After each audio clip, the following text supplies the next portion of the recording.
Assalamualaikum warahmatullahi wabarakatuh. Taubat dan taat.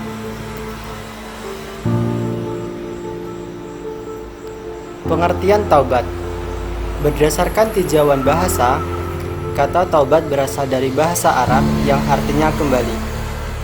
Sedangkan berdasarkan istilah, taubat yaitu sikap yang menyesal telah melakukan sifat dan perbuatan salah atau dosa dan berniat dengan sungguh-sungguh untuk tidak lagi melakukan perbuatan salah atau dosa.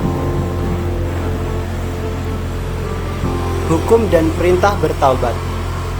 Hukum bertaubat adalah wajib bagi orang yang melakukan kesalahan atau dosa dan termasuk perkara yang diperintahkan oleh Allah Subhanahu wa taala. Dalam Quran surat An-Nur ayat 31 yang berbunyi, "Wa tubu ilallahi jami'an ayyuhal mu'minun la'allakum tuflihun." Artinya, dan bertaubatlah kamu semua kepada Allah, wahai orang-orang yang beriman, agar kamu beruntung. Selanjutnya, yaitu bentuk atau contoh sikap taubat kepada Allah. Di sini saya ceritakan, yaitu Parjo tergolong anak yang nakal karena suka mengambil barang-barang milik orang lain, sehingga dia dikucilkan oleh teman-temannya. Parjo sering berbohong kepada teman-temannya ketika ia mendengar keterangan dari guru akidah tentang budaya mencuri yang merugikan diri sendiri maupun orang lain dan termasuk perbuatan dosa yang dibenci Allah Subhanahu wa taala. Parjo pun terketuk hatinya kepada teman-temannya yang pernah ia curi barang-barangnya serta berjanji untuk tidak mengulangi lagi perbuatannya tersebut. Selanjutnya, yaitu dampak positif dari sifat taubat bagi pelakunya. Yang pertama bagi pelakunya sendiri. Poin pertama, mendapatkan kembali jalan yang lurus, meningkatkan semangat hidup baru, hati menjadi tentram dan tenang, meningkatkan keimanan dan ketakwaannya kepada Allah Subhanahu wa taala, dan yang terakhir yaitu diampuni dosa-dosanya. Yang kedua yaitu bagi orang lain, memulihkan nama baik keluarga, kerabat, dan juga masyarakatnya yang tercemar akibat ulahnya. Poin kedua, kecemasan keluarga, kerabat, dan masyarakatnya menjadi pudar. Yang ketiga, lingkungan masyarakat tempat ia tinggal aman dan tentram. Selanjutnya, membiasakan diri bersikap taubat. Yang pertama, yaitu tidak menganggap remeh semua kesalahan atau perbuatan dosa sekecil apapun. Yang kedua, segera berbuat kebaikan setelah kita melakukan kesalahan dan dosa.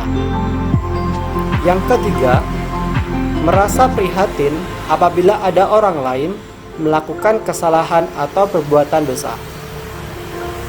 Yang keempat, menghindari pergaulan yang tidak baik atau sebaliknya, bergaul dengan orang-orang yang soleh. Yang kelima, yaitu mengucapkan istighfar, astaghfirullahalazim, dalam setiap kesempatan. Selanjutnya yaitu pengertian taat.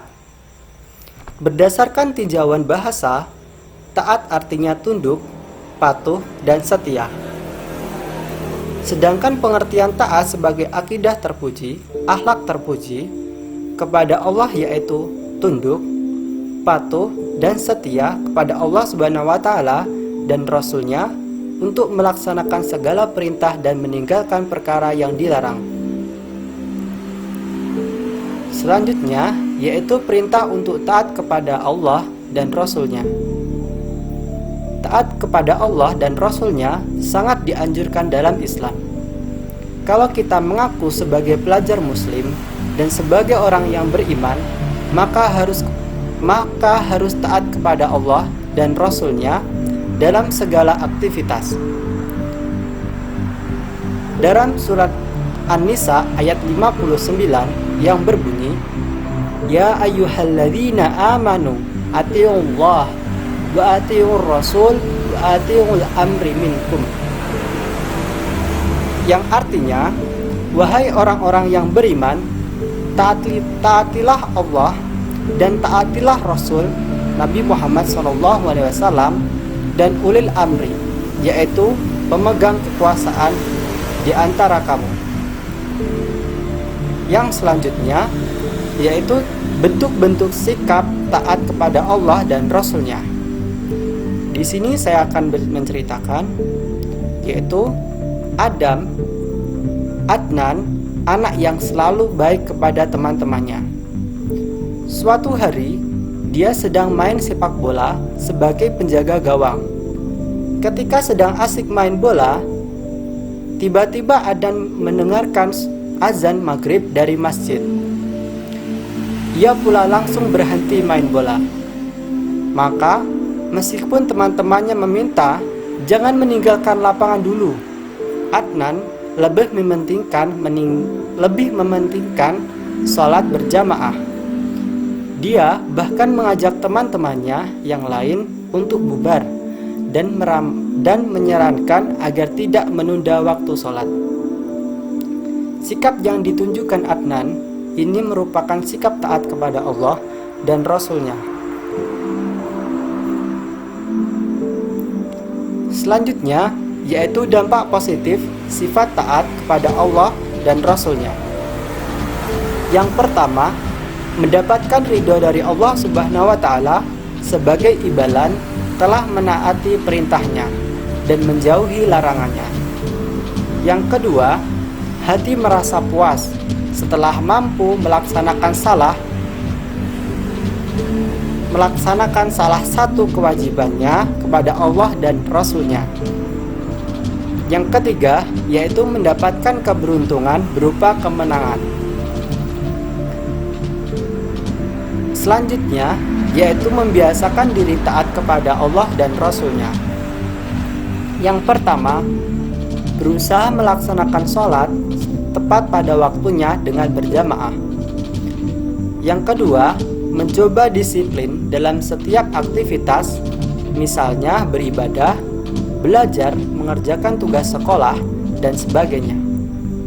Yang ketiga, yaitu selalu ingin bahwa taat kepada Allah dan Rasul-Nya adalah kewajiban bagi setiap manusia sebagai hamba Allah Subhanahu wa Ta'ala. Mungkin cukup itu. Sekian, wassalamualaikum warahmatullahi wabarakatuh.